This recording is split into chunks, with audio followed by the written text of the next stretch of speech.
Before this story is done, you'll watch a man who buried his conscience and a woman who buried her trust find each other in the middle of the worst storm Wyoming had seen in a decade. If you've ever felt like the world made up its mind about you before you opened your mouth, this one's for you. Stay until the end, because the last twist will change everything you thought you knew. And if this story reaches your heart, hit that like button and subscribe. A new story drops every week right here on this channel. A town forced a disgraced detective and a widow teacher to share one cabin. No one expected this. The cold came in off the Wind River Range like a debt long overdue. Eli Calloway felt it before he stepped outside. A particular stillness in the air that settled into the bones and announced itself without apology.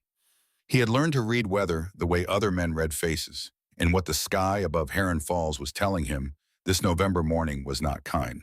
He stood at the doorway of his rented room above Mackey's feed store, looking out over the main road of a town that had never fully decided what to do with him. The buildings of Heron Falls, Wyoming were solid enough plank storefronts, a proper church with a bell that still rang on Sundays, a school that had been without a teacher for 3 months. Respectable.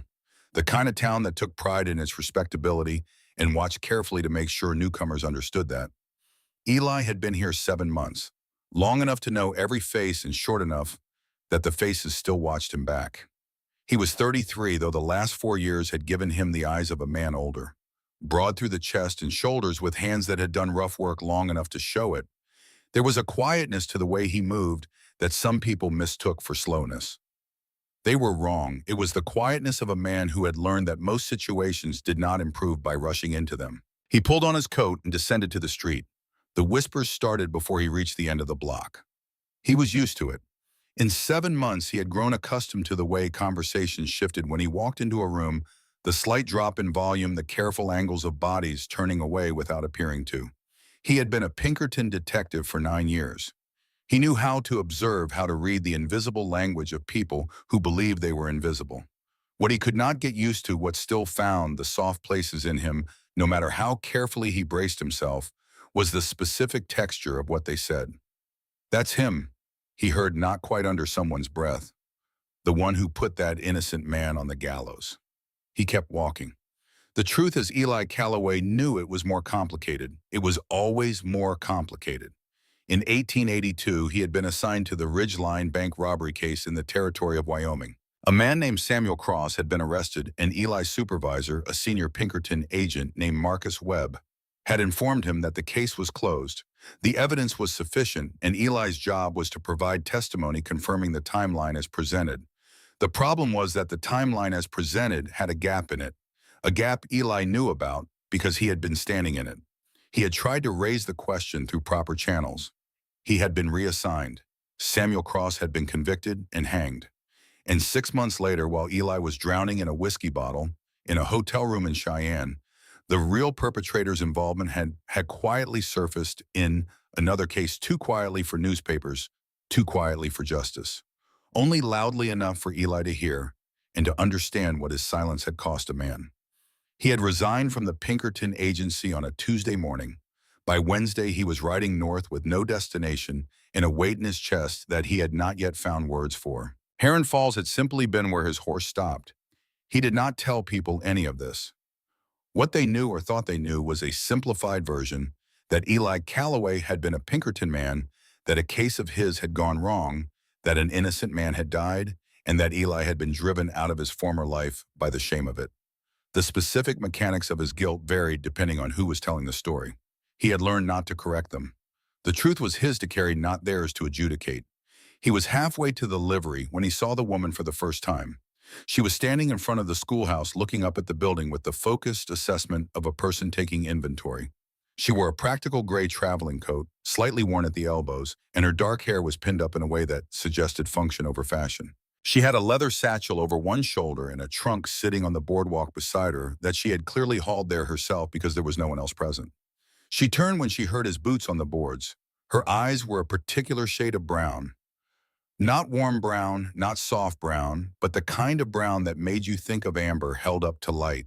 Intelligent eyes, assessing. She looked at him the way very few people in Heron Falls had looked at him directly, without the quick sliding away that usually followed. She did not smile.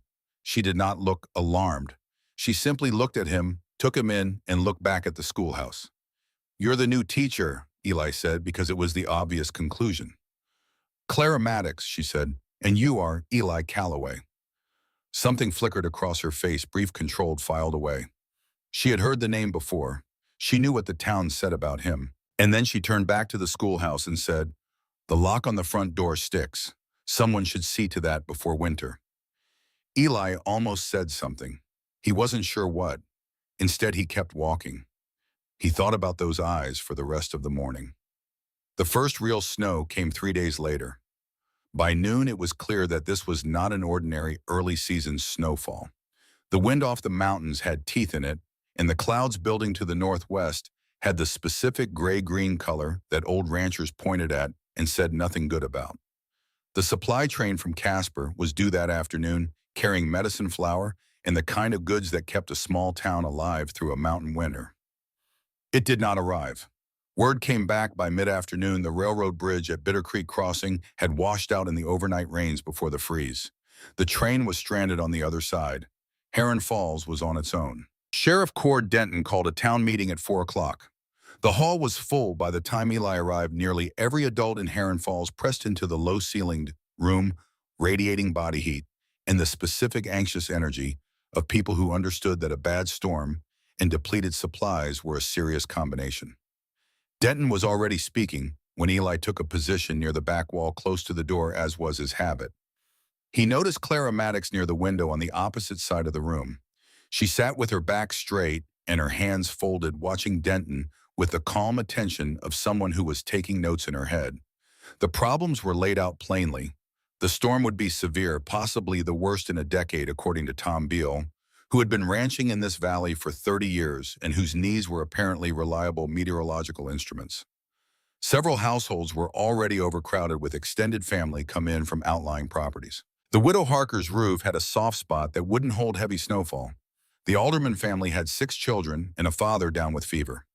Denton moved through the list, methodically matching households with resources. The town had done this before. People volunteered with the matter-of-fact generosity of communities that had learned through hard experience that survival was a collective enterprise. And then 2 names remained on the list: Eli Calloway, Clara Maddox.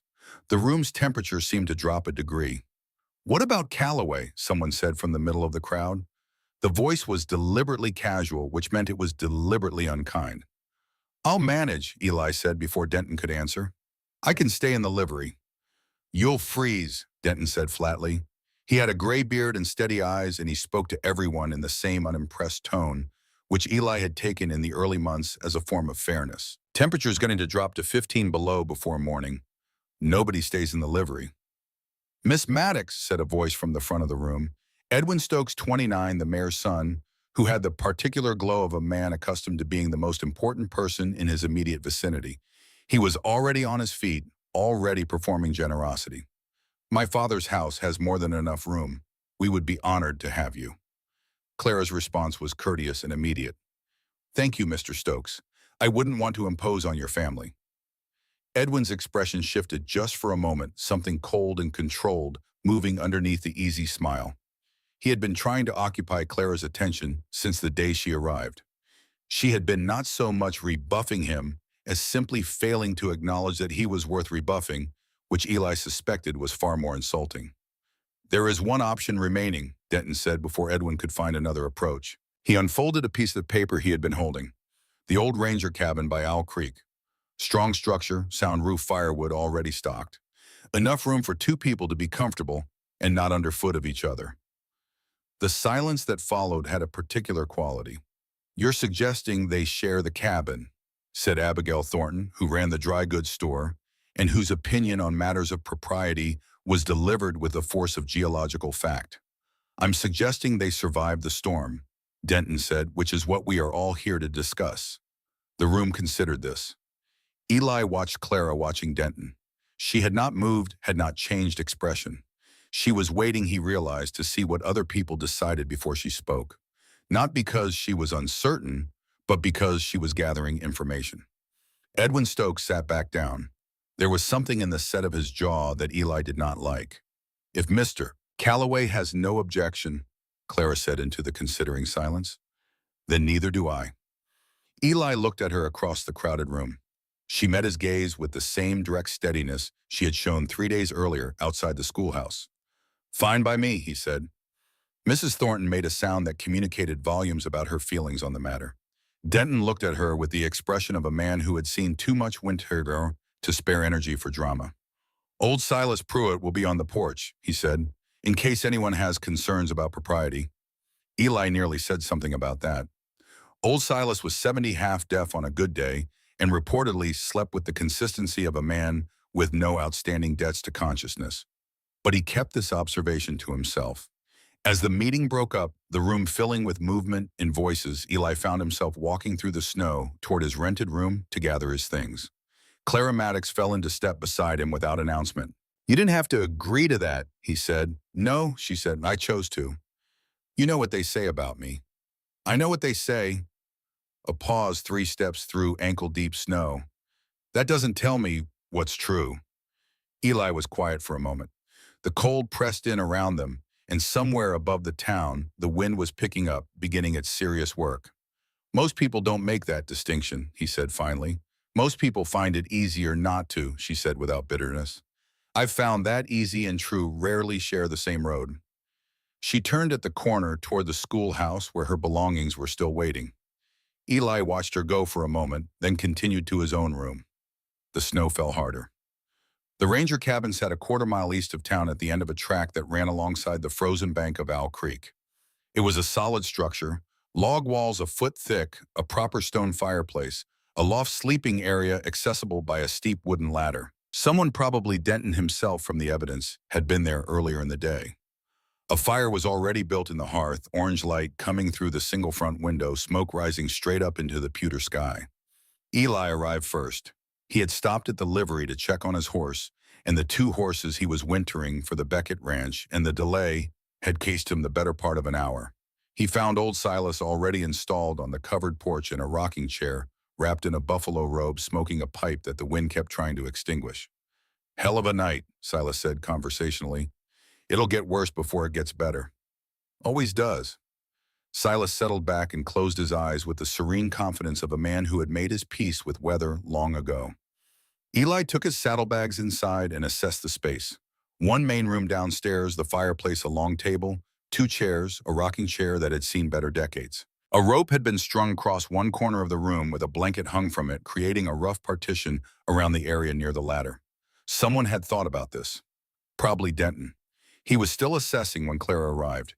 She came through the door carrying a leather satchel, a bundled bedroll, and her father's Winchester rifle in its scabbard all at once without apparent difficulty.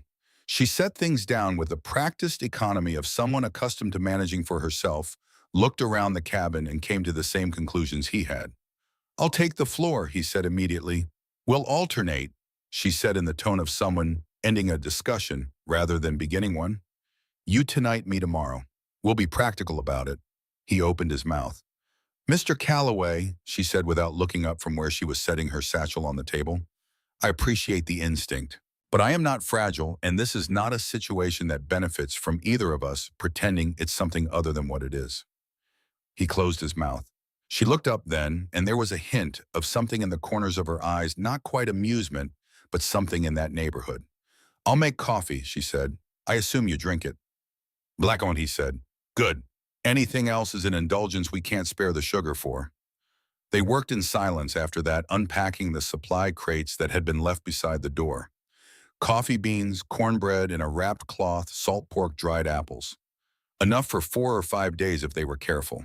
They moved around each other with the cautious awareness of 2 people in an unfamiliar space, each tracking the other in peripheral vision without appearing to. Outside, the storm was making up its mind to be serious about things. The wind came in gusts, now driving snow against the log walls with a sound like thrown sand. The fire popped and settled. The single window rattled in its frame. They ate at the table beans and cornbread, the coffee dark and strong as Clara had promised, with the sounds of the storm filling the spaces between words. A coal oil lamp cast amber light across the table. Clara had loosened her hair from its pins, and it fell in a dark wave over one shoulder. She had a book open beside her plate, though she was not reading it. You were a Pinkerton, she said, not a question. For 9 years. And before that, an army. Before that, not much worth mentioning. She considered this. Why did you leave the agency? He looked at her across the table. Most people who asked this question were looking for the version they already believed, the confirmation of whatever rumor had reached them first. Clara Maddox was looking at him in a way that suggested she was prepared to hear something different. He told her, "Not everything, not yet, but the bones of it, Samuel Cross." The timeline with the gap in it. The supervisor who told him the case was closed. The conviction and the hanging and the truth that had come out too quietly and too late. She listened without interrupting. When he finished, she was quiet for a long moment. "What happened to your supervisor?" she asked. "Marcus Webb. He retired 3 years ago with a commendation. Has a house in Denver." She absorbed this. There was something in her expression, not surprise exactly, but a kind of recognition, as though he had described something she already knew the shape of, even if the specific details were new. "The man who had my husband killed," she said, "is still running cattle in Ohio on land he took by force. He has a family. He's on the church council." Eli was very still. "Thomas died in the spring of 1883, she said. Her voice was measured, giving each word its proper weight. "There was a land dispute, water rights, the creek running through our property. The man who wanted it was named Collier. He had money and connections, and a lawyer who knew which judges to talk to. Thomas wouldn't sell." She paused. "He was shot during what was officially recorded as a robbery. The man who did it was never found. Everyone in the county knew who had ordered it. No one with the power to act on that knowledge chose to use it. That's why you came west." She met his eyes. "I followed a thread," she said. "I've been following it for 2 years. Collier has connections that extend further than Ohio land deals, territory grants, people he pays in favors. The thread brought me here." He thought about this. He thought about the monstrous coincidence of it. Two people with unfinished business and nowhere left to run landed in the same small town at the end of the world. He did not believe in coincidence as a rule. "How far along is the thread?" he asked.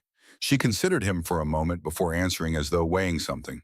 "There's a name that keeps appearing," she said finally, "in property records and transfer documents and the paperwork around the Ridgeline bank robbery." She paused. "Warren Stokes." The name landed between them like a stone into still water. Eli said nothing. "You know it," she said. "I know it." Outside, the storm screamed through the eaves. The lamp flickered. The fire breathed. "Then we have more to discuss," Clara said. She picked up her coffee cup and held it in both hands, and in the warm light of the cabin, with the winter raging outside, she looked like a woman who had been carrying something heavy for a very long time and had just perhaps found someone willing to share the weight of it. Eli looked at her for a long moment. Then he reached into his coat pocket and set a folded piece of paper on the table between them. "I've been carrying this for 3 years, he said. "I never knew what to do with it alone." She looked at it but did not reach for it yet. "What is it?" "A copy of a transfer document," he said. "From the Ridgeline case file. My own handwriting. I made it the night before I resigned because I had a feeling—" He stopped. "Because I had learned by then that the people who buried things were better at it than I was. And I wanted something that couldn't be buried with the rest." Clara reached out and unfolded the paper carefully. She read it slowly, and the amber light moved across her face, and the storm howled around the cabin walls like something alive and grieving. "This is Stokes' signature," she said, "on an internal transfer that moved $20,000 out of the Ridgeline branch 2 weeks before the robbery was staged. It was supposed to disappear with the rest of the file. I don't know how it ended up with me. I only know I kept it." Clara refolded the paper with precise, careful hands and slid it back across the table to him. "Keep it safe," she said. "What are you going to do?" She looked at him steadily. "Sleep," she said. "It's been a long day and tomorrow will be longer. And then we're going to figure out what to do with what we have." She rose from the table and began clearing the dishes with efficient movements. Eli sat a moment longer, the folded paper in his hand, listening to the wind work at the cabin walls. He had not told anyone about that document in 3 years. He had not told anyone much of anything in 3 years. He had grown so accustomed to silence that he had begun to mistake it for safety. He did not feel safe now exactly. but he felt something he had not felt in longer than he could accurately account for. He felt against all reasonable expectation that he was not alone in this. He took the floor that first night, spreading his bedroll near the fire over Clara's quiet protest that they had agreed to alternate. "Tomorrow," he said, "I slept on worse than this for 4 years in the army." She did not argue further. She climbed to the loft with her book and her lamp, and the light leaked through the loft boards in thin lines, and he could hear the faint sound of pages turning above him. He lay on his back and watched the firelight move across the ceiling beams and thought about Warren Stokes. Stokes was 61, a self-made man by his own accounting, ranching interests, banking connections, the kind of respectability that accretes around money over time until it starts to look like virtue. He had been mayor of Heron Falls for 11 years. His son Edwin had his father's surface charm and none of the underlying intelligence that made the father genuinely dangerous. In the 7 months Eli had been in town, he had watched Stokes operate with the careful attention of a man who knew he was in the presence of someone who could cause him serious harm. What he had not known until tonight was that Clara Maddox had followed a thread to the same conclusion from the other direction. The fire settled. Outside, the wind was a sustained roar now, the storm fully committed. He thought about the way she had unfolded that document. Careful, practiced. The way she had read it quickly, efficiently, and the particular quality of her stillness as she registered what it meant. She had been carrying her own investigation for 2 years. She had come to Heron Falls not entirely by accident. She was not here simply to teach school.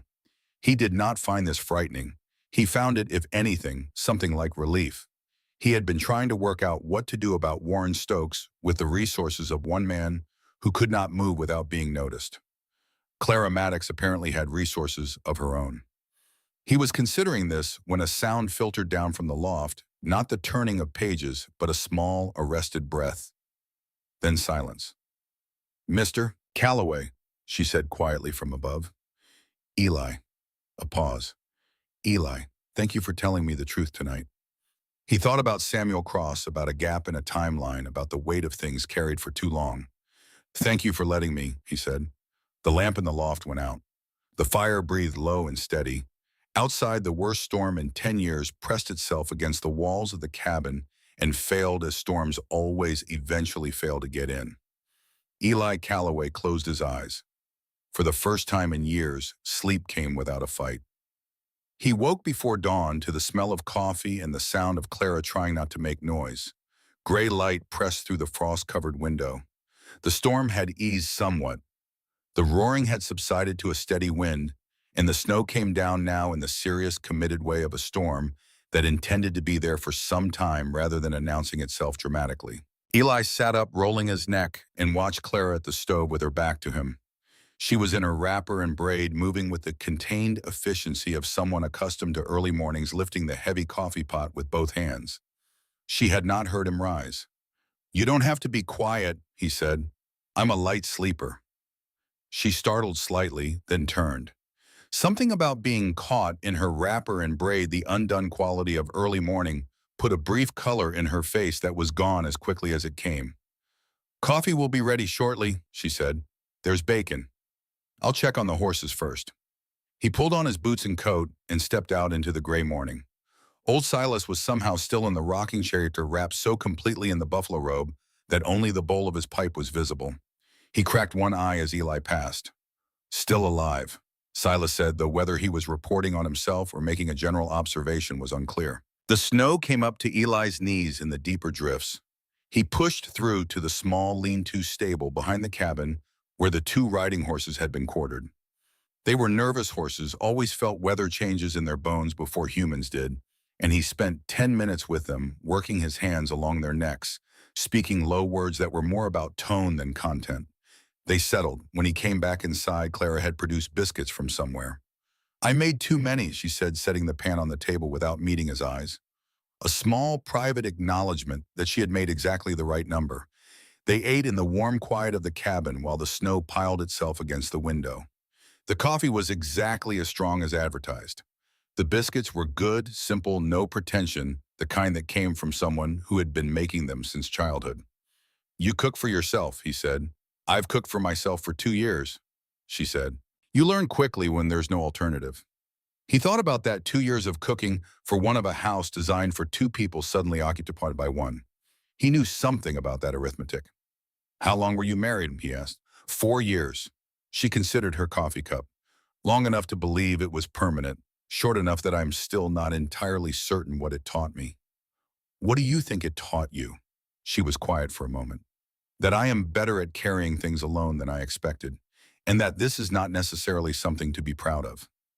Before he could respond, a knock rattled the door, a sharp official, the knock of someone who considered their arrival important. Sheriff Denton stood on the porch with Mrs. Thornton beside him, and inexplicably, the Reverend Whitfield, all three dusted with snow, and wearing the specific expressions of people who had come to check on something they were prepared to disapprove of. Just seeing that everyone's settled, Denton said.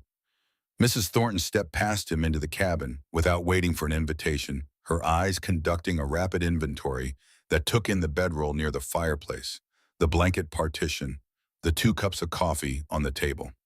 This is highly irregular, she announced. The storm is highly irregular, Denton said from the doorway.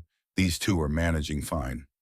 We have food and shelter and adequate firewood, Clara said from her chair, her tone the exact temperature of polite. Thank you for checking, Mrs. Thornton. I'm certain the Alderman children appreciate whatever time you could spare from this visit. It was perfectly measured, sympathetic, specific, and entirely devastating. Mrs. Thornton opened her mouth and then closed it, and then announced that there ought to be guidelines, separate meal times, minimal conversation, absolutely no. Mrs. Thornton, Eli said, we are two adults trying not to freeze to death. I promise you that is my primary concern. My reputation, Clara said pleasantly, is my own concern. Now, if you'll excuse us, we have a great deal of wood that needs to be brought in before the next phase of the storm. After they left, Eli and Clara sat with their coffee in the kind of silence that comes after a small joint victory. Separate meal times, he said. We could post a schedule on the door, she said, if it would make her feel better. No unnecessary conversation, he said. She looked at him. That sounds dreadful. They both laughed at the same moment. It was the first time Eli Calloway had laughed in longer than he could accurately recall.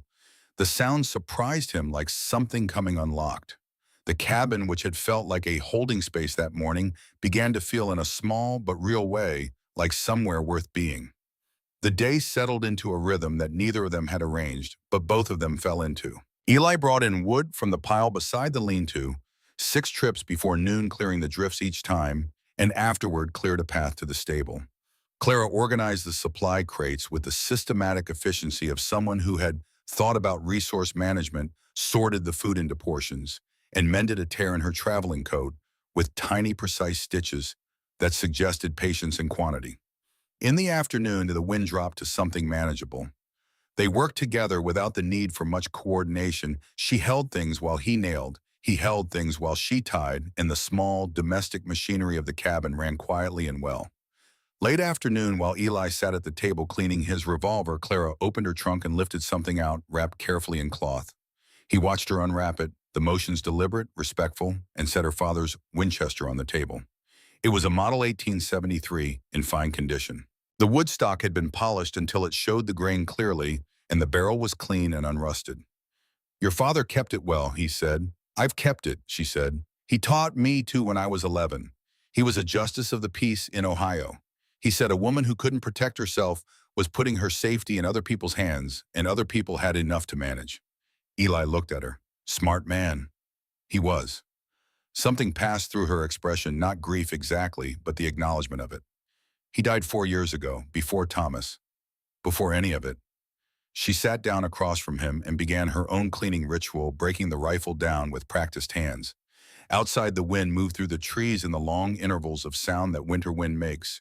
Not the roaring of the active storm, but something steadier and more contemplative. Then a sound carried through the trees that was not the wind, a long, low howl, close. Clara's hands stilled on the rifle. Wolves, Eli said. I know. She resumed cleaning, but her ears had changed their quality. She was listening now with the careful attention of someone who understood that some things required monitoring. They've been coming closer to town for the past week. Tom Beale told me when I first arrived. Winter drives them down from the higher elevations when the deer are scarce, Eli said. They're not a serious threat to a cabin with fire and noise. But the horses are a different matter. She looked up. Should we check? Not yet. If they come closer, we'll hear them working at the fence. She nodded and went back to the rifle. He watched her hands on the metal, the care she took, the knowledge in the motion, and thought that Clara Maddox was not a woman who did things by half measures. That evening, as the light faded and the lamp was lit, she opened a book, Ralph Waldo Emerson, The Spine Worn with Reading, and began to read aloud. She did this without announcing it or asking permission. Simply began, and the words came out in her particular voice, measured and clear. He listened. She read for an hour, the fire breathing beside them, the lamp making amber the things it touched. When she paused at one passage, he heard her read it again, under her breath before she spoke. Do you believe this is true, she asked. To be yourself in a world that is constantly trying to make you something else is the greatest accomplishment. He thought about it honestly. It might be easier to be what people expect, he said finally, but easier doesn't mean right. She looked at him over the top of the book. People expect you to be a man who let an innocent man die for his own convenience. I know, you're not. It was not a question. Her voice had the particular quality of something already decided, something past interrogation. How do you know, he asked, and he meant it not defensively, but genuinely. He wanted to understand what she saw. Because a man who lets something like that go for his own convenience would not still be carrying it the way you are, she said simply. Guilt like yours doesn't live in a man who doesn't care. He was quiet for a long time after that. The fire settled. Outside, the wind moved through the trees, and somewhere in the dark distance, the wolves called to each other in the language of cold and winter and the long patience of waiting. They woke at the same moment. Eli was on the floor near the fireplace, and Clara was in the loft above, and they both came out of sleep at once when the sound reached them, not one howl but several close now, and underneath the howling a different sound, the nervous stamping of the horses in the lean-to, the sharp percussion of hooves against frozen wood. The stable, Clara said from above. She was already moving. I know. He was already pulling on his boots. They dressed in the dark with the practiced efficiency of people who had woken to urgency before. She came down the ladder with the Winchester in her hand. He checked his revolver and opened the door. The cold hit like a physical thing. The temperature had dropped another 10 degrees since nightfall, and the air was the particular dry cold that made the inside of the lungs ache. Snow compressed under their feet with a sound like breaking glass. The tracks were already there. 4 sets, maybe 5, crickling the lean-to in a route that got closer with each pass. The most recent set was 8 feet from the stable wall. They've been at this a while, Eli said. I'll take the door side, Clara said. He looked at her. She was already moving into position, the Winchester up her breath, coming in small visible clouds. She handled the rifle the way she handled everything, with the calm competence of someone past being impressed by their own capability. He moved to the stable side, putting himself between the most recent tracks and the door. The horses were beyond nervous now. One was kicking, rhythmic and frightened. There, Clara said quietly. He saw them. The leader stood at the edge of the tree line, a gray shape against the white, dark, huge for a wolf, massive across the shoulders. Its eyes caught what little light there was and threw it back yellow and cold. Behind it, half visible in the trees, 3 more shapes shifted and settled. The leader took 1 step forward, then 2. Eli's voice came out very low and even. If he charges, aim for the ground in front of him. If he doesn't stop. The wolf charged. Clara fired. Not at the wolf, at the snow 6 feet in front of it, a single clean shot that sent up a spray of white and a crack of sound that split the cold air like an axe. The leader pulled up short, snow spraying from its braked paws. For one frozen moment, it stood there, wild eyes reading the situation. Then it turned, and the pack turned with it, and they were gone into the trees like smoke. Eli let out a long breath. Good shot, he said. I aimed for the snow, she said. No need to kill unless we have to. He looked at her in the darkness, this woman standing in knee-deep snow with her father's rifle, her breath steady, her hands still. Something in his chest did a thing he hadn't felt in a long time. Old Silas appeared on the porch, shotgun in hand, wrapped in his buffalo robe. Good thinking, Missy, he called down in the satisfied tone of a man whose sleep had apparently not been interrupted. Wolves understand a warning. They went back inside. At the fire, warming their hands, Eli reached into his saddlebag and found what he had been carrying for 7 months, without quite knowing why he was keeping it. It was a small iron key. He held it out to her. She looked at it, then at him. "Murphy's livery," he said, "back tack room. I helped Murphy repair the roof last spring. He gave me this as payment. He knows to open that room to whoever holds this key day or night, no questions asked." He paused. "It's a solid door, bolt on the inside. Anyone looking for someone who didn't want to be found would have a hard time with that door." She took the key, looked at it in her palm. "This is unnecessary conversation, Mr. Calloway," she said. "Definitely," he said. She looked up at him, and in the firelight, her eyes held something that he did not try to name. "Thank you," she said, "for seeing me." He did not know entirely what she meant by it. He understood it anyway, the way you understand some things before you have words for them. He lay awake a long time after her breathing steadied above him. The wolves were gone. The fire burned low and even. Outside, the storm moved through the Wind River Range in the old patient way of things that do not require an audience. And on the porch, old Silas sat in his rocking chair and smoked his pipe, and his eyes, which were considerably sharper than anyone in Heron Falls had taken the trouble to notice, remained open and watching the dark road through the falling snow. On the morning of the third day, a boy appeared at the door.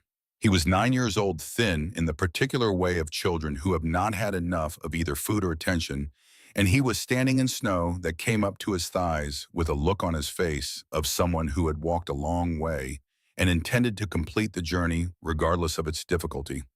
He was wearing a coat too small for him and boots that had been resoled twice. His name was Danny Holt.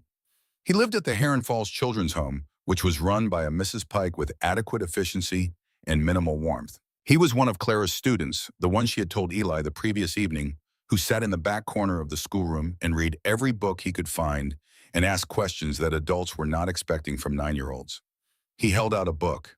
It was a thin volume Longfellow with a strip of paper marking a page near the middle. The binding was slightly damp from the snow.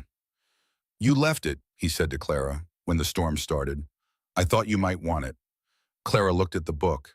Then she looked at the barn, at the snow on his coat, the determination on his face, the distance he had walked through a Wyoming blizzard to return a book she had not mentioned missing. "Danny," she said, "come inside." He came in and Eli helped him out of the small coat and sat him near the fire, and Clara produced hot cornmeal from the stove within what seemed like no time at all. The boy ate with the focused efficiency of someone who did not take food for granted, at your dad, and he watched everything in the cabin with large, interested eyes. Eli crouched down to build up the fire, and the boy watched him with the specific attention of a child making assessments. "You're the Pinkerton man," Danny said. "Former," Eli said. "Mrs. Pike says you're dangerous." "Mrs. Pike has a lot of opinions." The boy considered this. "She has opinions about everything," he agreed with the measured resignation of someone who had been listening to opinions for 9 years. "I don't always think they're right." Eli looked at him. "What do you think is right?" Danny thought about it with apparent seriousness. "I think you're quiet," he said finally. "Dangerous people are usually loud." Eli glanced up at Clara, who was watching this exchange with an expression he had not seen on her face before, soft around the edges, something unlocked. "Smart kid," he said. "He's the smartest in the class," Clara said without hesitation or qualification, and the boy ducked his head over his cornmeal in a way that suggested he was not accustomed to this being said plainly. It was when Eli helped Danny back into his coat, the small coat too small, the sleeves ending 2 inches above the wrists, that it happened. From the inside pocket, as the coat was lifted, a small piece of paper fell. Danny grabbed for it automatically, but it had already fallen on the plank floor between them, and Eli's hand was closer. He picked it up. It was a fragment torn unevenly from a larger document, one corner scorched brown, as though it had been near a fire. The paper was old, slightly yellowed. The writing on it was in 2 hands, a formal printed hand which appeared to be the body of the document, and a different hand a signature. The signature read, "W. Stokes." Below it in the formal printed hand was a partial date, November 18th, and a partial amount, $12,000, in a destination that was obscured except for the last 3 letters, Einpo. Ridgeline. Eli's hand had gone very still. He looked up. Clara was already watching him. She had seen the paper when it fell. She had seen him pick it up, and she had seen his face in the moment of recognition. "Danny," she said very calmly, "where did you find this?" The boy looked at the paper in Eli's hand, then at Clara, then back at the paper. "Near the old mill," he said last week. "There was a fire in the mill trash barrel and some papers blew out. I picked it up because it had numbers on it, and I thought it might be important." "Why did you keep it?" Eli asked. Danny considered this with careful honesty. "I wasn't sure," he said, "but it felt like the kind of thing you shouldn't throw away." Eli looked at Clara across the boy's head. She looked back at him. 3 years he had been carrying a copy of a document that proved Stokes had moved money before the robbery. And here, in the hands of a 9-year-old who had walked through a blizzard to return a book, was what appeared to be a fragment of the original. The storm howled outside, the fire burned warm and steady, and somewhere across town in the mayor's house on the ridge above Heron Falls, Warren Stokes was waiting out the weather in the comfort of a life built on other people's suffering. Eli folded the fragment carefully and put it in his breast pocket next to his own document. "Good instinct," he said to Danny, keeping it. Danny nodded satisfied and went back to his cornmeal. They did not speak of the fragment while Danny was present. They spoke of other things, of school, of books, of the boy's opinions on various subjects which were more developed and more interesting than most adults expected from 9-year-olds. Clara made more cornmeal and refilled his cup with warm water, sweetened with a measure of dried apple, and the cabin held them all in its warmth while the snow continued outside. When the storm eased enough in the early afternoon, Eli pulled on his coat and carried Danny on his back through the deep snow, back toward town, the boy holding on with thin arms around Eli's neck, and both of them quiet for most of the walk.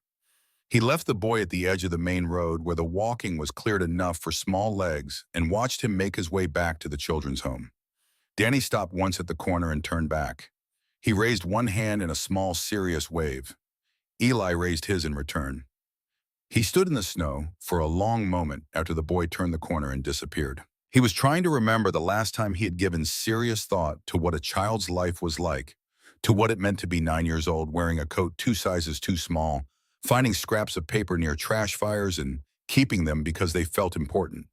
He was trying to remember when he had last paid attention to the small lives that lived in the margins of situations he was involved in. He could not remember, and that felt like its own kind of accounting. He walked back to the cabin with the fragment in his breast pocket and his mind running the numbers of what they had. His document, a copy of an internal transfer signed by Stokes, dated 2 weeks before the robbery. Enough to raise questions, not enough to convict. The fragment, potentially an original document, the actual source material with Stokes' signature on a specific transaction moving money to the Ridgeline branch 3 days before the robbery was staged. If it was what it appeared to be, it was the operational record of the crime itself. Together, they were considerably more than either one alone. The problem was what to do with them. He was one man who was known throughout Heron Falls as a disgraced former detective, a man whose credibility had been systematically undermined by 7 months of rumors, carefully managed by people with reasons to manage them. If he walked into a courtroom with those documents, every defense lawyer in the territory would spend 30 seconds establishing who he was and 15 minutes explaining why nothing he produced should be trusted. He needed a second person. He needed someone with standing that Stokes could not easily attack. He walked back through the cabin door and found Clara sitting at the table. Both documents laid out before her. She had retrieved his from where he had left it in his breast pocket when he'd hung the coat before taking Danny back. She was not reading them. She was thinking. She looked up when he came in. "Tell me about the judge," she said. They talked for 3 hours. It was the most sustained conversation Eli had had with another person in years. Not the careful social navigation of town life, but actual working discussion. 2 minds on a problem, examining it from each angle and comparing what they found. Clara had a methodical intelligence that operated by building from established facts outward, never jumping past what was confirmed. Eli had spent 9 years learning to think sideways, to consider what the evidence should show versus what it did show. Together, they were better than either alone. She had come to Heron Falls carrying more than Eli had initially understood. 2 years of careful accumulation letters from her husband's business associate in Ohio who had kept records of the original land dispute, a deposition from a surveyor who had been pressured to falsify property lines, a copy of a bank record showing funds moving between Collier's accounts and an unknown Wyoming territory correspondent in 1882. The correspondent she was now certain was Stokes. Collier needed territory land grants to expand his cattle operation, she said. Stokes controlled the territorial land office through the county commission. The arrangement was simple. Collier provided political connections in the east that Stokes wanted. Stokes provided land grants that Collier wanted. The Ridgeline robbery gave Stokes the operating capital to consolidate his position here before anyone could question how he'd gotten it. And Thomas stood in the way. Thomas owned the creek rights. Without the water, Collier's expansion was not viable. They needed him gone. Her voice was steady and flat, the way voices become when they have said a thing so many times that the saying of it has become separate from the feeling of it. I knew all of this within 3 months of Thomas's death. Knowing it and being able to act on it were two different problems. What changed? I found a name in the land records. She paused. Denton. Eli was very still. Sheriff Denton, Cord Denton, he filed the paperwork for the original land assessment on the properties Collier acquired in 1883. The assessment that justified the county's refusal to intervene in the disputed water rights. She looked at him steadily. I didn't know what he was when I arrived here. I wasn't certain until yesterday when I thought about how the cabin arrangements were made. Eli sat back. He had been thinking about this since Danny had left, about the specific mechanics of how a town meeting worked and who controlled those mechanics, about the fact that Denton had moved through the room with the ease of a man who already knew where the pieces would land, about Edwin Stokes's particular expression when Clara had declined his father's hospitality, not just cold disappointment, but something that looked in retrospect like concern. He knew we had information, Eli said slowly, or suspected it, and he put us in a cabin a quarter-mile outside of town, where we would be isolated, Clara said, and where anything that happened to us would be at a convenient distance from witnesses. They looked at each other across the table. Old Silas, Eli said. Old Silas, Clara agreed. They had both apparently arrived at the same conclusion about the old man on the porch. Eli had watched him in the past 3 days perform deafness with the specific inconsistency of a man who heard exactly what he chose to hear. And those eyes, when Silas thought no one was watching, those eyes were entirely alert. He's not Denton's man, Eli said. No, Clara said. I don't think so, but I don't know whose man he is. He might not be anyone's man. Eli thought about it. He might just be an old man who's seen what this town is made of and decided to pay attention. A silence settled between them, the kind that comes when two people have laid out something serious and are both looking at it. What do we do? Clara asked. We need to get what we have out of this cabin and into hands we trust before Denton figures out we have it. Eli looked at the documents on the table. The question is who those hands belong to. There's a federal circuit judge who comes through Casper twice a year, Clara said. Benjamin Marsh. I researched him before I came here. He has a record of convictions against territorial corruption. He sent 2 land office officials to prison in 1884. He's not connected to Stokes. When is his next circuit? Spring, March, possibly April. Eli was quiet, calculating. That's 3 months. If Denton moves against us, we won't have 3 months. Clara nodded slowly. Then we need to get a letter to Marsh directly through a route that Denton can't intercept. The postal agent here is a friend of Denton's, Eli said. I know. She picked up her coffee cup. It was empty. She set it back down. But the postal agent in Bitter Creek 30 miles south is a man named Hargrove. I wrote to him before I left Ohio. He doesn't know me by name. I use my maiden name in the correspondence. He agreed in general terms to serve as a relay point for any sensitive communications I needed to pass. Eli looked at her. You planned this very carefully, he said. I planned it for 2 years, she said. I didn't come all this way to lose. He thought about Samuel Cross again, about the man who had gone to the gallows because no one had planned carefully enough because the machinery of institutional power had been faster than the machinery of individual conscience. He thought about how long Clara had carried this and how precisely she had carried it and what that kind of precision cost a person over 2 years. We can't reach Bitter Creek in this storm, he said. The road south will be impassable for at least another week. I know. Her eyes were steady on him. So we wait, and we are careful, and we trust that old Silas is not Denton's man. He nodded slowly. and we make copies. Already made, she said. She pulled a folded sheet from her satchel, her own handwriting precise and small, reproducing both documents from memory and from the originals. This morning while you were checking the horses, I used the blank pages from the back of the Longfellow. He stared at her. What? She said. Nothing. He shook his head slightly. I was just thinking that you are the most prepared person I've ever met. Something softened at the corner of her mouth. I'm the person who needed to be, she said. There's a difference. They worked through the afternoon on the details.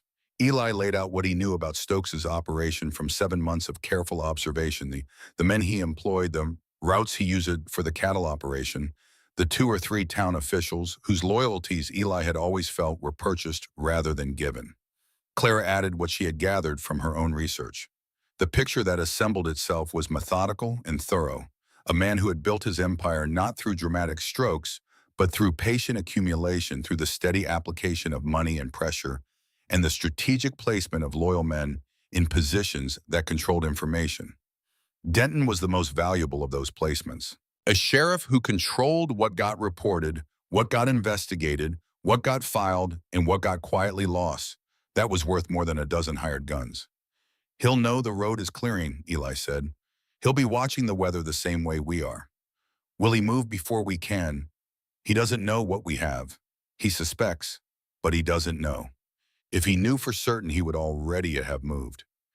Eli turned his coffee cup in his hands. He'll wait until we're moving and try to catch us on the road where it can look like an accident. Or he'll wait until we reach Casper and try to get ahead of us there. Then we need to be unpredictable. And fast. She nodded, then she said in a different register, How are you at riding hard in cold weather? Good enough, he said. You. Something crossed her face memory, and behind the memory a kind of dark humor. I rode 40 miles in a February sleet storm to reach a cousin who was ill, 2 years before Thomas died. I managed. You always manage, he said, and he meant it plainly without flattery. She looked at him for a moment. Then she said quietly, I'm tired of managing. He understood that too. The storm came back that night with renewed intention. They had dinner beans again with the last of the cornbread, and Clara read from the Emerson while the wind redoubled outside and the cabin felt simultaneously very small and very protected, which was its own kind of paradox. She stopped reading mid-page and set the book down. I want to tell you something, she said. He waited. Thomas was not a good man at the end. She was looking at the fire, not at him. He was frightened and he was angry, and he made decisions that I disagreed with. He refused help from people who offered it because accepting help felt like weakness to him. He pushed away everyone who might have made a difference. A pause. I stayed because I had made a promise. And because I believed for longer than was reasonable that fear was something that could be waited out. The fire breathed. I've asked myself 100 times, she said, whether a different version of me, a braver version, would have done something differently, would have found a way to make him accept the help, would have found a way to reach him before it was too late. Clara, he said. She looked up. A man who would not accept help is not a man whose death is his wife's responsibility, he said. You know that. I know it intellectually, she said. I'm still working on knowing it the other way.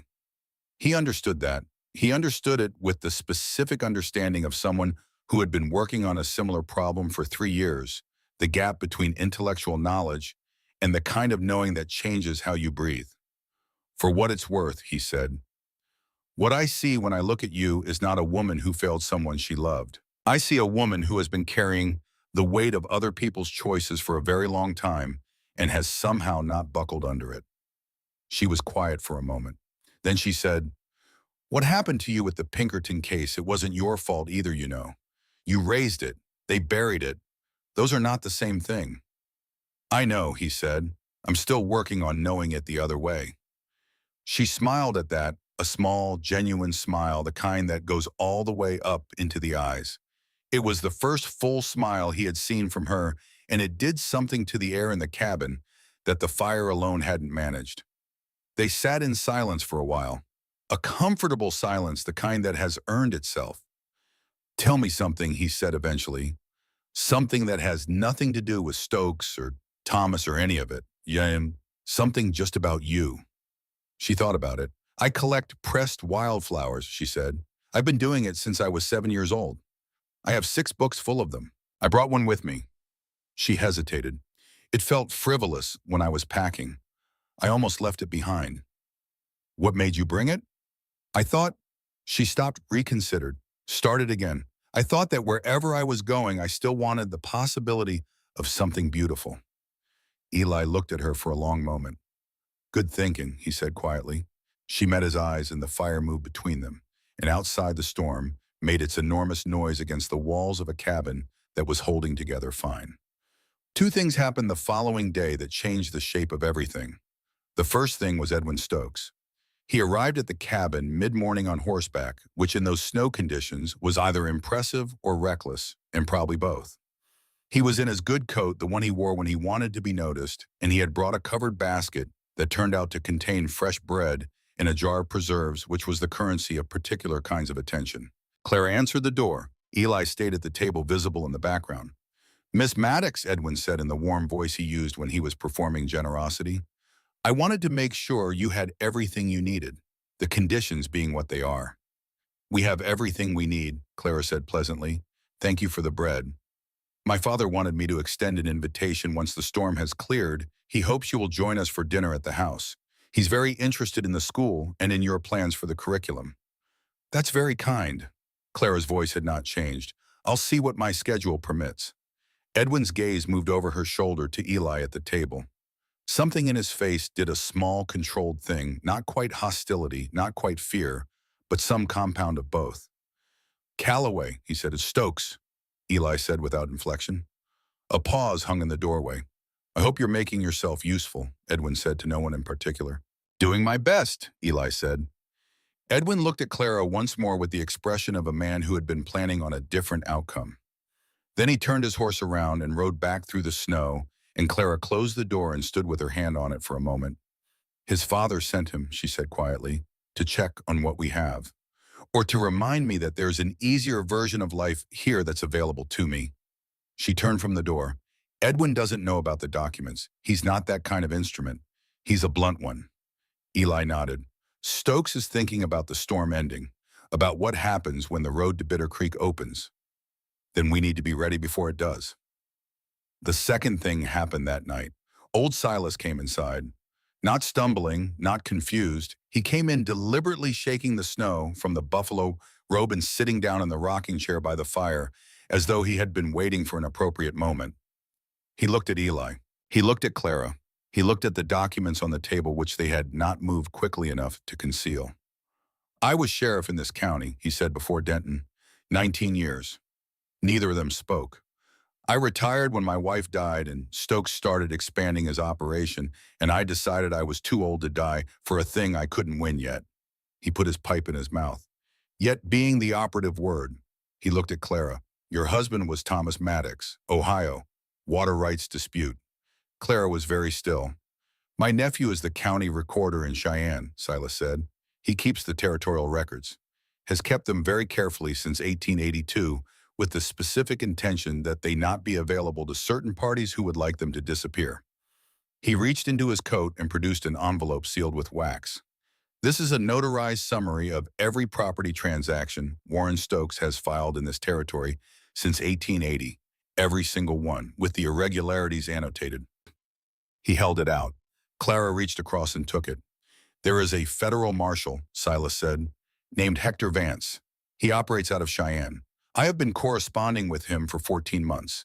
He has been building a case against Stokes from the federal and land fraud, bribery, corruption of public officials, and what he has lacked is a direct connection between Stokes and a specific criminal act that occurred within Heron Falls jurisdiction. He looked at Eli. The Ridgeline robbery. Eli felt the pieces moving into place. You've been waiting for someone to bring proof of the robbery, he said. I've been waiting for someone to bring proof of the robbery that wasn't me, Silas said, with the patience of a man who had been planning something for a long time.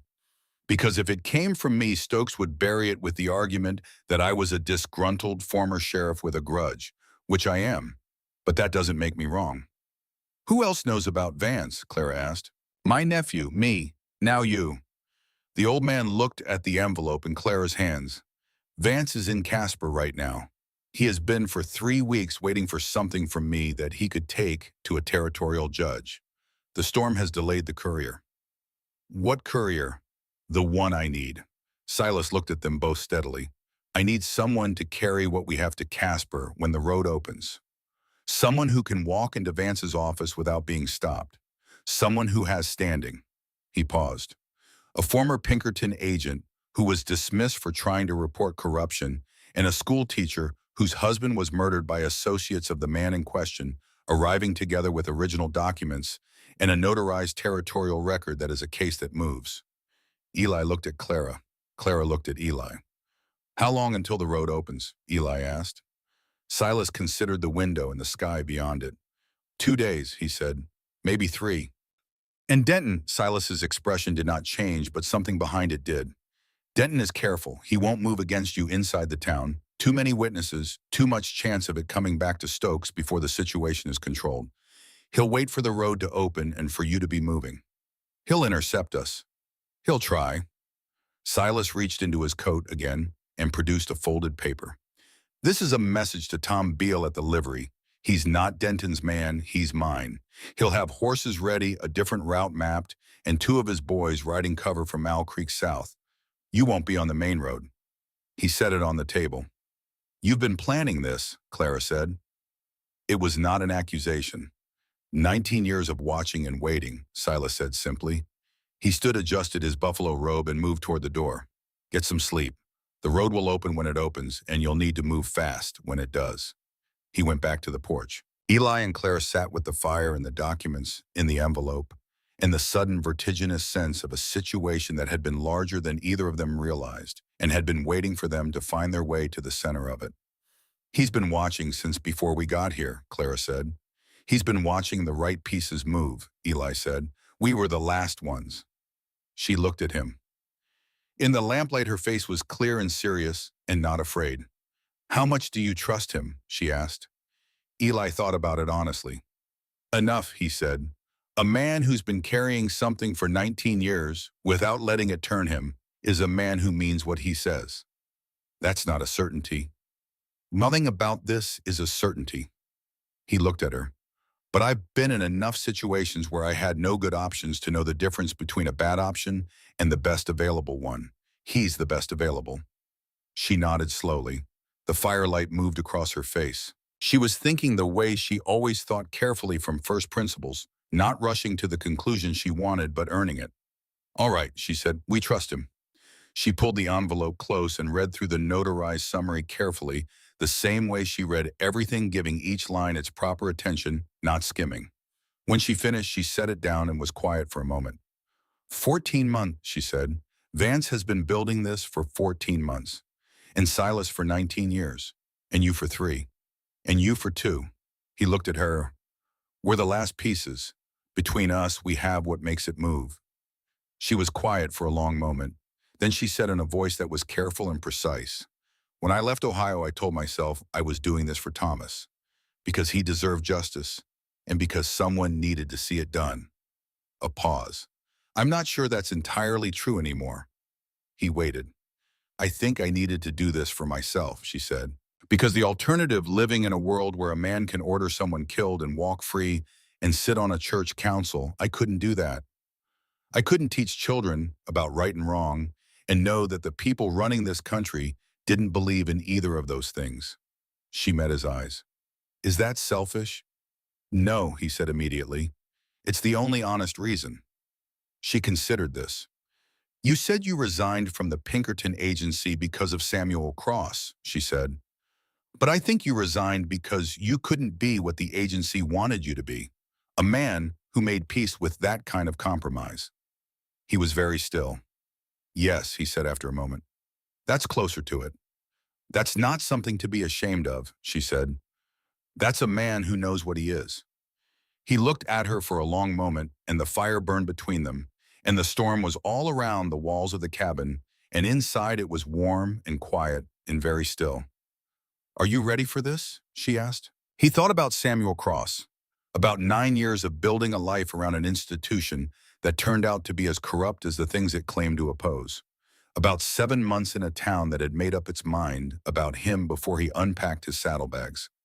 About a woman who had walked into a strange situation with a rifle on her shoulder and a plan in her head and had not even once pretended that she needed someone else to carry her load. "Yes," he said. "I think I've been getting ready for a while." She nodded, then she said quietly, "I'm glad it's you. I'm glad I'm not doing this alone." He reached across the table. Not for her hand, he was not quite there yet, not quite ready to name what was happening between them, but close enough that the warmth of the gesture was present. "You're not," he said. Outside, the storm was beginning finally and slowly to ease. The snow came down in quieter intervals. The wind dropped from a roar to a murmur, and in the distance, barely audible, the first tentative sound of the world beginning to unfreeze. On the morning of what would prove to be their last full day in the cabin, something shifted in the light. It was subtle, the difference between the flat gray of deep storm and the pale silver of weather breaking. But Eli felt it when he woke, and he could tell from the way Clara was already up and at the window that she felt it too. "Today or tomorrow," she said, not turning from the glass. "Tomorrow," he said. "There's one more squall in it, but then it'll clear." She nodded, turned from the window. In the thin morning light, she looked like herself, fully herself, not armored or managed, but simply present the way people look in the early morning before they've put on the version of themselves they carry through the day. He realized, looking at her, that he had begun to know the difference. That he had been paying attention to both versions, the one she showed the world, and the one that came out in firelight in early mornings, and that the accumulation of that attention had become something with weight. He was thinking about what to do with that weight when she said quietly, "There's something I haven't told you." He waited. "I knew your name before I came here," she said. "Not from the rumors. I knew it from the case file. Thomas had a contact in Cheyenne who kept records of the Ridgeline investigation. Your name was in those records not as a suspect, but as the agent who had tried to raise questions and been silenced. When I found the Heron Falls connection and started researching, your name came up as a resident here." She turned to face him. "I didn't come here because of you. I came here because of Stokes, but I knew you'd be here." He absorbed this. "Did you think I'd help?" he asked. "I thought you had reasons to," she said carefully. "I didn't know if you would. I didn't know—" She stopped, started again. "I didn't know what kind of man you were. Records tell you what someone has done. They don't tell you who they are." He thought about this. "You took a risk," he said. "I take a lot of risk," she said. "I've learned to take the calculated ones." A pause.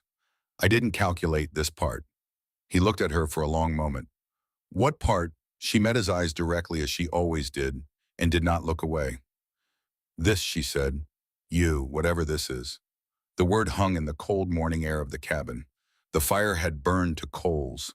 Outside, the pale silver light was growing. He rose from the floor and crossed to the window and stood beside her, close enough to feel the warmth of her in the cold air. They were looking at the same thing, the snow-covered world outside, the trees, heavy with white, the sky beginning its slow change from storm gray to clearing silver. "I don't know what to do with it," he said. "I haven't known what to do with much of anything personal for a long time."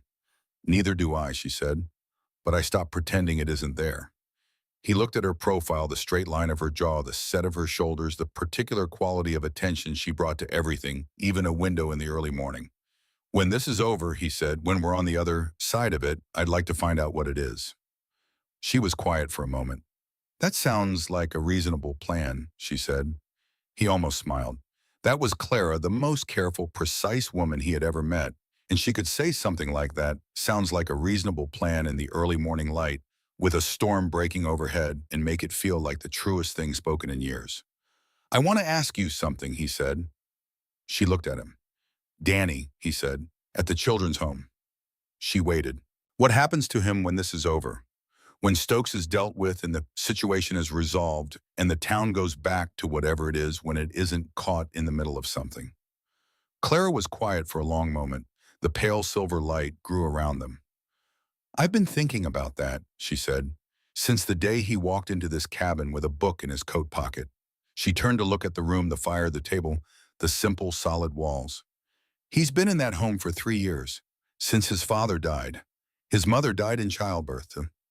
She paused. Mrs. Pike is not unkind. She is simply not warm. And a child like Danny needs more than adequacy. He does, Eli agreed. She looked at him and there was something in her expression that was both careful and completely unguarded at the same time. I've been considering, she said, whether it would be possible, after everything, whether a single woman could petition to take him in. A pause. Whether that would be the right thing for him, or whether it's what I want and I'm constructing reasons around it. What do you think, he asked. She considered this seriously. I think he should have a choice in it, she said. I think he's old enough to have a say in what his life looks like, and I think, she stopped. I think some things you don't plan. You just make space for them and see what fills it. The pale silver light lay across the snow outside and the frost on the window glass, and the face of a woman who had been making space for things for a very long time. That sounds right, Eli said. She looked at him for one more moment. Then she turned back to the window and the clearing sky and the road that would open tomorrow. We should pack, she said. Everything that matters. He nodded. Everything that matters. They turned from the window together and moved back into the warm interior of the cabin and began. The road south opened on the seventh day. Not fully there were still stretches where the snow was chest-deep on a horse, and the route Silas had indicated bypassed the main road entirely cutting southeast through the Beale Ranch and across the lower benchland where the wind had scoured the ground clear in places. It was not an easy road, but it was passable, and passable was enough. They left before dawn. Tom Beale was waiting at the edge of the ranch with two in his not Eli's own bay, who was known in town but a roan and a gray from the ranch stock, both solid mountain horses with the deep chests and sensible temperaments of animals that had worked high country winters before. Beale was a thick, quiet man in his 50s who spoke only what was necessary and had the steady hands of someone who kept his own counsel. Denton was at the livery last evening, Beale said by way of greeting. Asked about your horses. I told him they'd thrown a shoe. He believed you, Eli asked. He believed it enough not to press. Beale handed over the reins. My boys will ride parallel east side of the ridge. They know this country. Anyone following you on the main road will have company before they know it. He looked at Clara. You ride well. Well enough, she said, which was what she always said, and which Eli had learned meant considerably more than it implied. Beale nodded. He helped Clara with her saddlebags, checked the cinch on the gray, and then stepped back. He looked at Eli for a moment. You bring it to Vance, he said. All of it. Don't stop short. I won't. Good. He put his hands in his coat pockets. I've been waiting on this a long time. He walked back toward the dark bulk of his house without looking back. They rode. The country south of Heron Falls was different from the valley open benchland that rose and fell in long waves, the Wind River Range massive to the west, in the pre-dawn dark, its peaks catching the first gray light before anything in the lower country. The cold was the dry, clean cold of a broken storm, not the wet, malevolent cold of the active weather. The horses moved through it, well their breath making small clouds that vanished quickly in the still air. Clara rode on Eli's left, and for the first mile they did not speak. They were both listening for the sound of following horses, for the particular quality of silence that precedes an ambush, for any sign that Denton had moved faster than Silas had anticipated. Nothing. The country was empty and white and enormous, and the sound of their horses' hooves in the crusted snow was the only sound in it. As the sky lightened to a pale rose in the east, Clara said, Tell me something about where you grew up. He looked at her. They were riding in an open stretch, the sight lines long in every direction. This was as safe as it was going to be. Pennsylvania, he said. Small town called Harwick. My father ran the post office. A civil servant's son, she said, becomes a Pinkerton. A civil servant's son who spent his childhood watching letters come in from everywhere and wondering what was out there. He paused. My father was the most honest man I ever knew. Completely incapable of the kind of accommodation that his son eventually learned. He was quiet for a moment. I think about that sometimes. Whether what I did staying silent going along was something he would have understood. What do you think he would have done? She asked. Exactly what I did and hated himself for it. He looked at the distance. He was honest, but he was also practical. He understood that single men don't defeat institutions by themselves. Then maybe the difference is that you didn't stop there, she said. You kept moving. You're here. He considered this. You give me more credit than I've earned, he said. I give you the credit, the facts support, she said, which is what I give everyone. He rode in silence for a moment. Then he said, Columbus, Ohio, that's where you're from. Born there, lived there my whole life until Thomas and I married. She adjusted her grip on the reins as the gray picked its way over a rocky patch of ground. It's a fine city, I have no complaints about it, but there was always something that felt provisional about my life there, like I was waiting for whatever came next. And whatever came next turned out to be this. Yes, she was quiet for a stride or two. I used to think that was tragic. That this Wyoming, a storm, a dead husband, and a chase after justice was not what I had been waiting for. Another pause. I'm less certain of that than I was.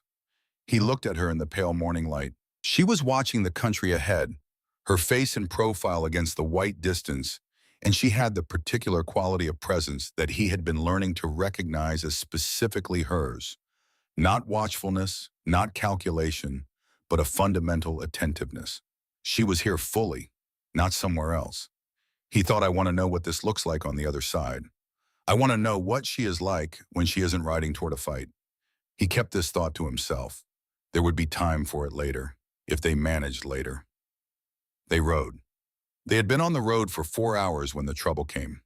It did not come from behind. It came from the east, from a draw that cut down through the benchland toward their route, the kind of geographic feature that a man who knew the country could use as a shortcut. 3 riders emerged from the draw at a trot, moving to cut across their path.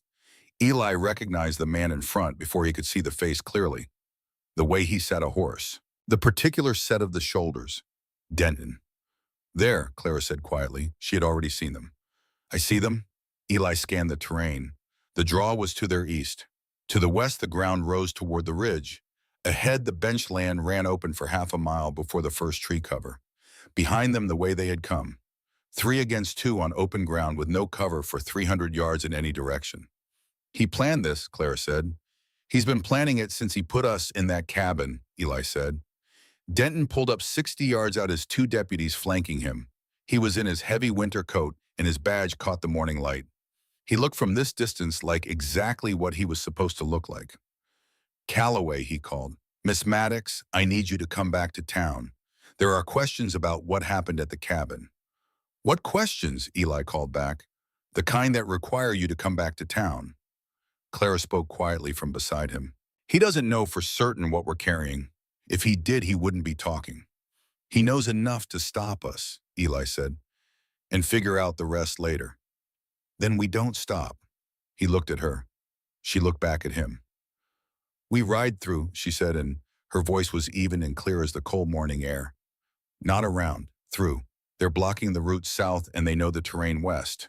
If we try to go around, they have the angles. She was right.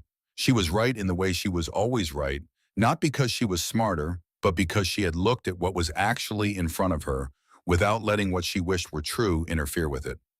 Stay on my left, he said. If it goes wrong, you keep riding. You get to Casper.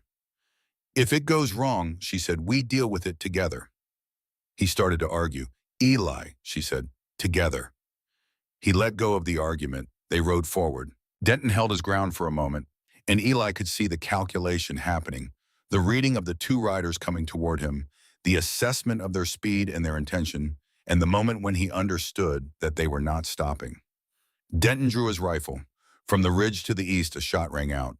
Not at Denton, at the ground 10 feet in front of his horse, which reared and sidestepped, hard, breaking the line of the 3 riders. One of the deputies' horses bolted sideways. The other spun. Tom Beale's boys. On the ridge, with high ground and long rifles and the patience of men who knew the country. Denton, a voice called from the ridge. Drop the rifle. Federal warrant. Step down from your horse. For one suspended moment, nobody moved.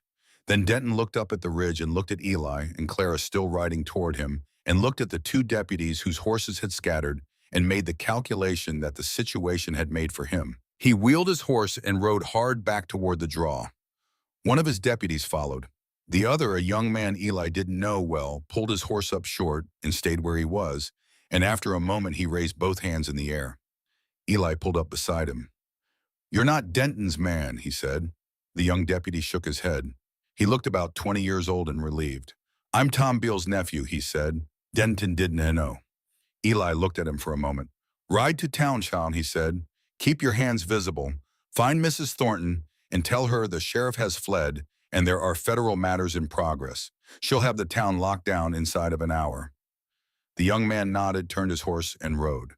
Clara had pulled up beside Eli. She was watching him.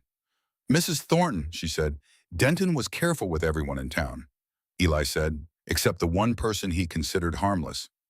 She doesn't miss anything. She's been waiting for something to object to for years. Give her a real target, and she'll be the most effective person in the county."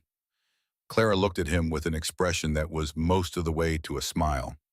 "You've been studying this town," she said. 7 months is enough time if you pay attention." They rode on. They were on the outskirts of Casper by late afternoon. The streets of Casper were narrower than Heron Falls and considerably busier, the kind of town that had grown up around a specific purpose, in this case the movement of cattle and commerce and federal business through the territory.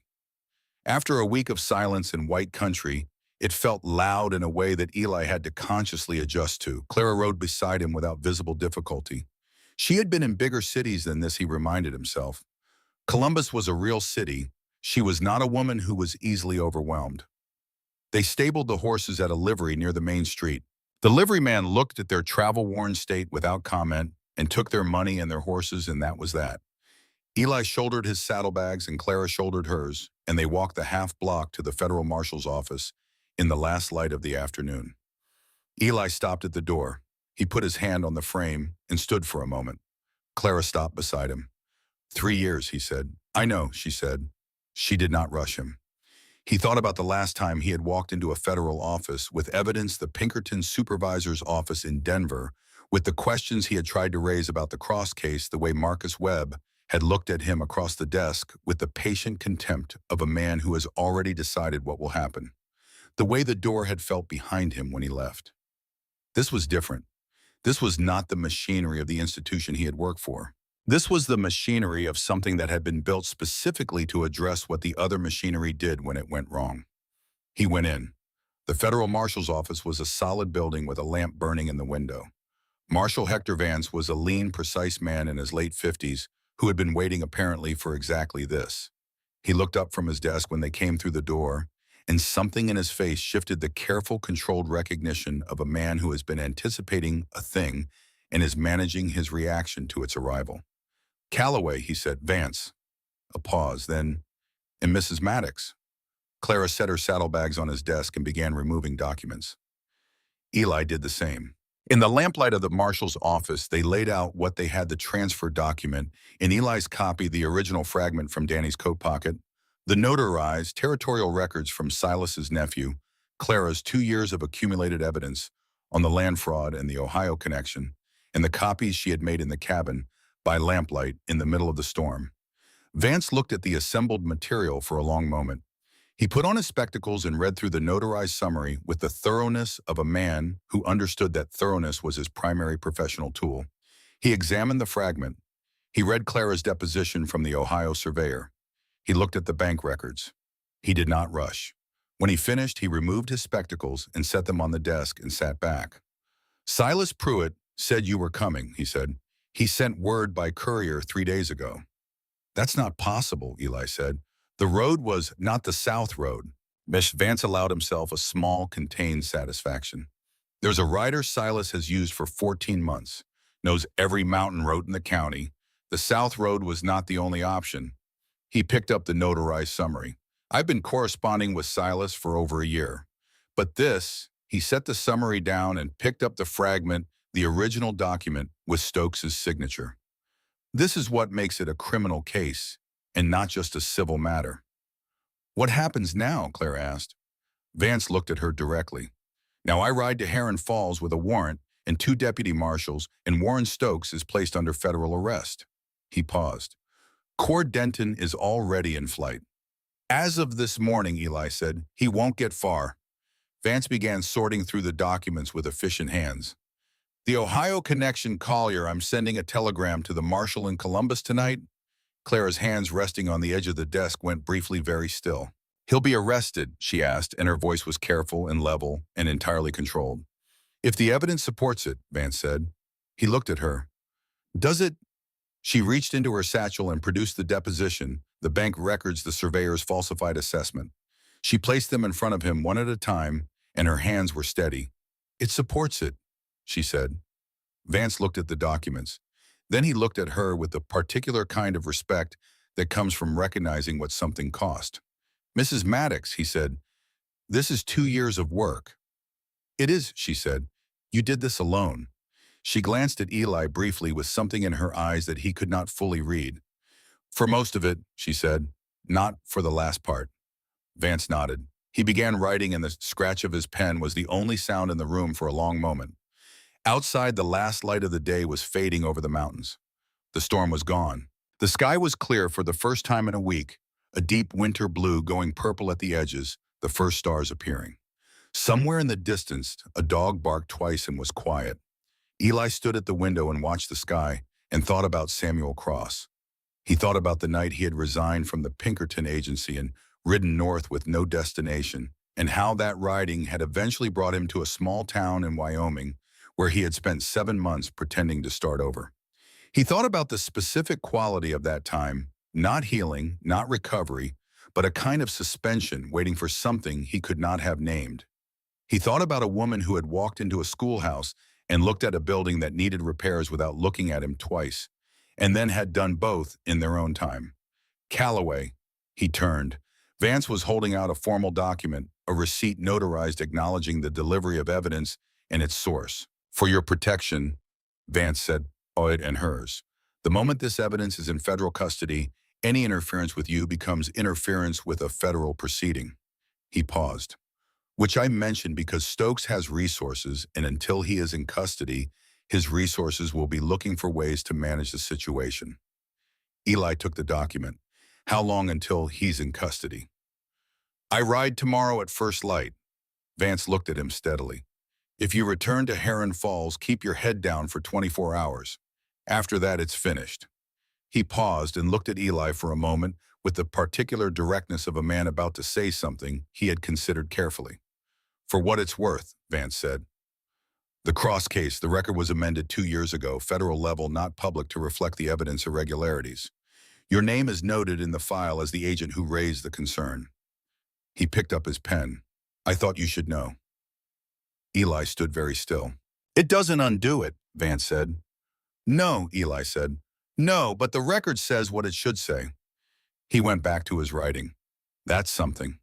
He went back to his writing. Eli folded the receipt and put it in his breast pocket and alongside the copy of the transfer document that had lived there for 3 years. He felt unexpectedly lighter. They stayed the night at the hotel across from the marshal's office, separate rooms, because Clara said she had not slept in an actual bed in 7 days and did not intend to do anything other than sleep in one, and Eli said the same, and they parted in the hallway with a simplicity that was its own kind of intimacy. He lay on the bed in his room and looked at the ceiling. He thought about what came next. Not about Stokes, not about the warrant, not about Denton in flight, or Collier in Ohio, or the long machinery of federal justice beginning to engage. He thought about the specific question of what came next for Eli Calloway. He thought about Heron Falls and whether he wanted to be there after this was over. Whether he had built something in 7 months that was worth continuing to build. The horses he was wintering for the Beckett Ranch. Tom Beal, who had trusted him with the route south. The young deputy with his hands in the air. He thought about Danny Holt in a too-small coat walking through a blizzard to return a book. He thought about Clara at the window that morning, saying we should pack everything that matters. He had packed a bedroll, a rifle, 3 days of food, and 9 years of accumulated failure. He had left behind very little because he had brought very little to Heron Falls. He thought maybe that could change. He slept, and this time the sleep was clean. They rode back to Heron Falls the following morning. The road was better now, the cold had set the snow hard, and the main route north was passable. They rode in the clear winter light with the mountains white and enormous to the west. And they talked, and the talking was easy in the way that things become easy when the worst of what they have been through is behind them. She told him about her pressed flower collection, about a particular morning in a June meadow in Ohio when she had found 17 species in flower within 50 feet of each other and had lain on her back in the grass for an hour looking up through them at the skyline. She told him about her father's courthouse, the oak desk he had worked at for 30 years, the way he had always kept a cup of river stones on the corner of it and worried them in his hand when he was thinking hard about something. He told her about his horse, the bay he had left in Heron Falls, whose name was Particular because of his opinions about where and when he chose to trot. He told her about a winter camping trip in the Absarokas 3 years before Harwick, when he had been 19 and convinced that being alone in the mountains for 2 weeks was the kind of experience that formed character, and how he had been mostly right, and how he had also never been so cold in his life. He told her about a morning he had sat in a river in Pennsylvania. I'm at 6 years old catching crayfish with a tin cup and understood for the first time that the world was bigger than anything he had yet imagined, and that this was something to move toward rather than away from. She laughed at the crayfish story, a full laugh, the unself-conscious kind that people produce when they are caught off guard by something, and it was the best sound he had heard in years. They were on the outskirts of Heron Falls by noon. Vance and his deputies arrived in Heron Falls at 3 o'clock the following morning. Eli was awake when they came. He had not slept much. Lying in his room above Mackey's feed store, listening to the town settle alert for sounds that did not belong. The arrest was conducted with the efficiency of federal procedure. A knock on a door, the reading of a warrant, and Warren Stokes in his nightclothes, his substantial authority suddenly and entirely irrelevant, was walked through the main street of the town he had owned for 11 years in handcuffs. Eli watched from his window. Across the street, Clara's window was lit. She was watching too.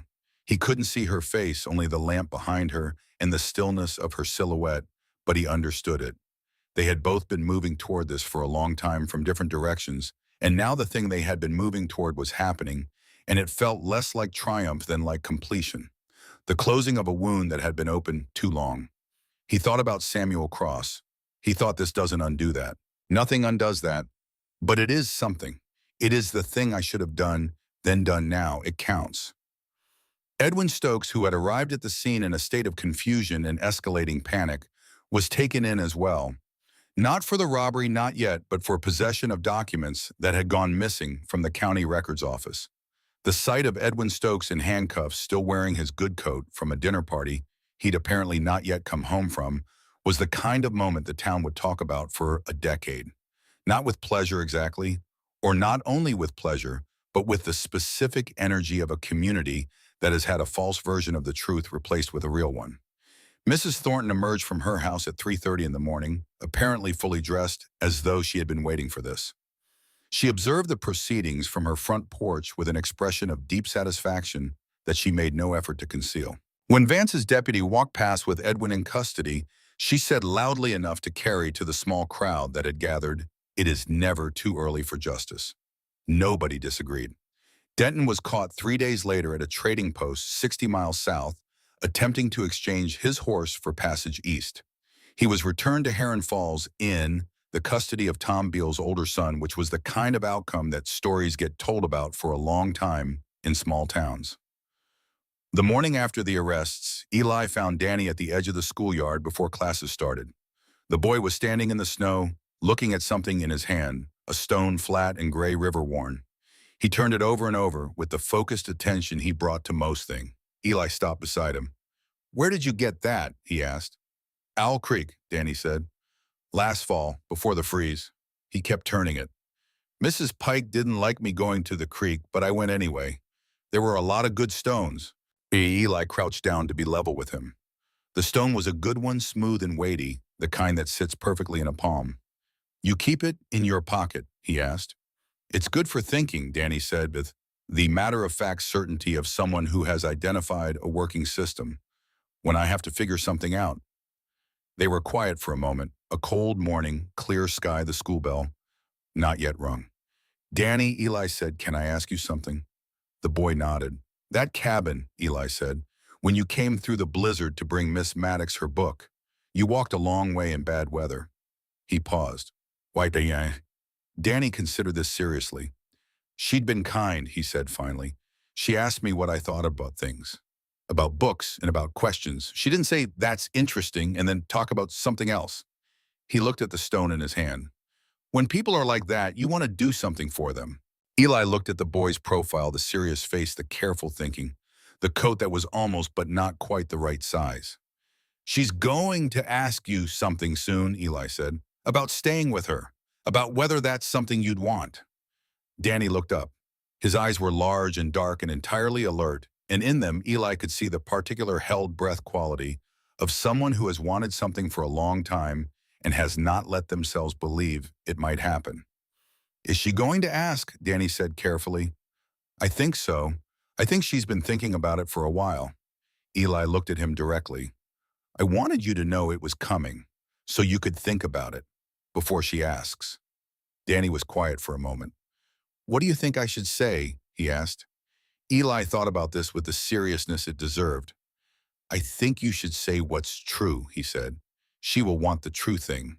She always does." Danny looked at the stone in his palm. Then he closed his hand around it. "I think I would like that," he said quietly. "I think I would like that very much." The school bell rang. Danny pocketed the stone and went inside. Eli stood in the cold morning air for a moment after watching the schoolhouse door swing shut. He thought, this is the work, not the dramatic thing, not the evidence and the warrant and the ride south in a breaking storm. This a boy with a stone learning that something he needed might actually be available to him. This is what the rest of it was in service of. He went to find Clara. In the days that followed, the town found its new shape. It was not a dramatic transformation. Towns rarely transform dramatically. They adjust, they accommodate, they incorporate new information into the existing fabric and keep going. But the adjustments were real. The postal agent who had been Denton's friend retired suddenly and without ceremony. The county records office gained a new assessor who came recommended by Silas Pruitt. The children's home gained a new matron when Mrs. Pike, apparently sensing that the ground had shifted, resigned her position and moved to her sister's house in Cheyenne. Clara was there for all of it, teaching school in the mornings, navigating the slow administrative business of what came next in the afternoons, present in the town, in the way that people are present when they have decided to stay. Danny Holt, in the absence of Mrs. Pike and in the general reorganization of the children's home, had ended up temporarily in Clara's care, a temporary arrangement that began lasting a week and then two, and then acquired the quality of things that have found their permanent form. Eli watched this happen without comment. He watched it the way he had watched many things in Heron Falls, from a careful distance, paying attention. He watched Clara teach. He watched her with Danny, the way she gave the boy books and expected his opinions on them, the way she treated his questions as serious questions, deserving serious answers, the way she made space for him in her life with the matter-of-fact generosity of someone who had decided what she wanted and was simply doing it. He thought, I want to be in the vicinity of this for a long time. He did not say it immediately. He was a careful man, and he had learned not to rush the things that mattered. But one evening, 6 days after Stokes' arrest, he walked down the main street of Heron Falls in the early dark and found Clara coming out of the schoolhouse with a lamp in one hand and a stack of papers in the other, and Danny Holt's hand in the crook of her elbow, the boy talking about something with the animated focus of a child who has found someone worth talking to. She saw Eli. The lamplight moved across her face and she smiled the full smile, the one that went all the way up, and he felt something settle in him that had not been settled in a long time, like a door closing on something that had been open to the weather for years. He walked over. "How was school?" he asked Danny. "Good," Danny said. "We read about Lewis and Clark. I have several questions about the planning." "You should ask her," Eli said. "She plans better than anyone I've met." Clara looked at him over the boy's head. "Come to supper," she said. "It's not elegant. It's beans and good bread." "Best I've had in a week," he said. They walked down the street together, three across in the cold, clear air of a Wyoming evening. The mountains stood white and enormous in the last light to the west. The town moved around them, lanterns being lit in windows, the sound of supper being made, the ordinary beautiful machinery of people living their lives. Danny said something about Lewis and Clark's route planning that was, Eli discovered, genuinely insightful, and he said so, and the boy absorbed this with the particular satisfaction of someone who has been waiting for his ideas to be taken seriously. Clara walked beside him and did not say anything, but her shoulder was warm against his arm, and that was saying plenty. 3 weeks later, on a morning when the snow was melting off the south-facing slopes and the first pale green was starting to show in the sheltered places Eli and Clara stood at the edge of the Owl Creek cabin site. They had come back to return the key to the new sheriff, a temporary appointment, one of Beale's men, solid and uncomplicated. The cabin stood in the clear winter morning the same way it had stood through the storm, solid, unhurried, built for what it had been built for. It looks smaller, Clara said. It was small, Eli said. It just didn't feel that way.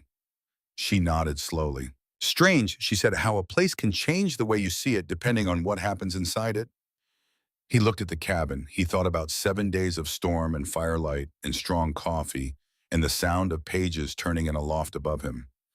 He thought about wolves and documents and an old man on a porch and a boy with a book in his coat pocket. He thought about two people learning the shape of each other in the kind of circumstances that strip away everything unnecessary. I have a question, he said. She waited. The pressed flower book, he said. The one you almost left behind. Yes. Did you bring it to Casper? She looked at him, then something shifted in her face, the warmth of it, the private amusement of being seen clearly. It was in my saddlebag the whole time, she said. He looked at her in the morning light. Good to hear, he said. She looked back at him. Eli, she said. Clara. She reached out and took his hand, not tentatively, with the same directness she brought to everything, the same willingness to do the thing she had decided to do, without elaborate preamble. Her hand was cold from the morning air and warm underneath it, and he held it the way you hold things you intend to keep. They stood there for a long moment. I think I was getting ready for this, she said quietly, for a long time. So was I, he said. I just didn't know it. She nodded once, satisfied the way she nodded when something was confirmed that she had suspected. Then she turned with him, and they walked back toward the road and the town and everything that waited on the other side of the storm. In the spring, a letter arrived in Heron Falls from the federal court in Cheyenne. Warren Stokes was convicted on 14 counts of fraud, bribery, and conspiracy and sentenced to 20 years in federal prison. The Territorial Land Office in Wyoming was reorganized under federal oversight. A separate communication arrived from the Columbus, Ohio District Court. A man named Collier had been indicted on charges of conspiracy to commit murder and land fraud. Clara read the letter at the kitchen table of the house she had rented on the north end of town. Danny sat across from her, working on a mathematics problem. He looked up when she set the letter down. Good news, he said. She considered this carefully. Justice, she said, which is sometimes a different thing, but yes, good news. Danny nodded with the seriousness of a child who understood that some things cost a lot before they are settled. Then he went back to his mathematics. Eli came in from the yard with firewood and set it down and looked at her face. She showed him the letter. He read it standing up, his coat still on. When he finished, he set it down on the table and looked out the window at the pale spring sky and the mountains still white at the peaks. He thought about Samuel Cross, whose name he had spoken aloud to no one, until Clara, and to Clara more than once since, in the way that speaking a thing repeatedly is sometimes how you learn to carry it differently. He thought, I cannot undo it, but I did not in the end let it be the whole of what I am. He put his coat on the hook and sat down at the table. Mathematics, he said to Danny. Fractions, Danny said with the resigned tone of someone addressing a persistent problem. Fractions are manageable, Eli said. Show me.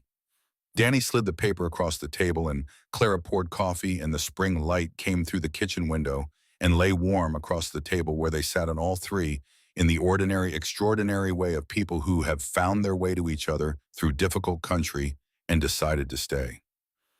6 months after the storm, a drawing appeared on the wall of the schoolroom. Clara found it on a Monday morning pinned to the board beside the window where the children's work was displayed. It was in Danny's particular style. Careful considered the details exact. 3 figures standing in front of a small cabin, snow on the roof, smoke from the chimney. The figures were recognizable, a tall man with broad shoulders, a woman with her hair loose, a smaller figure between them. Below the drawing, in the careful penmanship of a 9-year-old who had been taught to take words seriously, home is where the people are who don't leave. Clara stood in the empty schoolroom for a long time looking at it. Then she pinned it more firmly to the board so the wind from the door wouldn't take it down. And when Eli came to walk her home that evening, she took his arm on the schoolhouse steps, and they went together into the long gold light of a Wyoming autumn. And she did not say anything about the drawing, and neither did he, because some things are said well enough without words. The mountains stood their watch to the west. The town went about its business. And in a schoolroom on the north end of Heron Falls, a small, careful drawing of three people in the snow remained pinned to the wall through many seasons to come through winters and springs and the growing years of a boy who had been waiting without knowing it for people who would not leave. If Eli and Clara's story stayed with you, if you ever believed in two people finding their way to each other through the worst of things, then subscribe to this channel. More stories like this one are coming every week. Hit that bell so you don't miss a single one.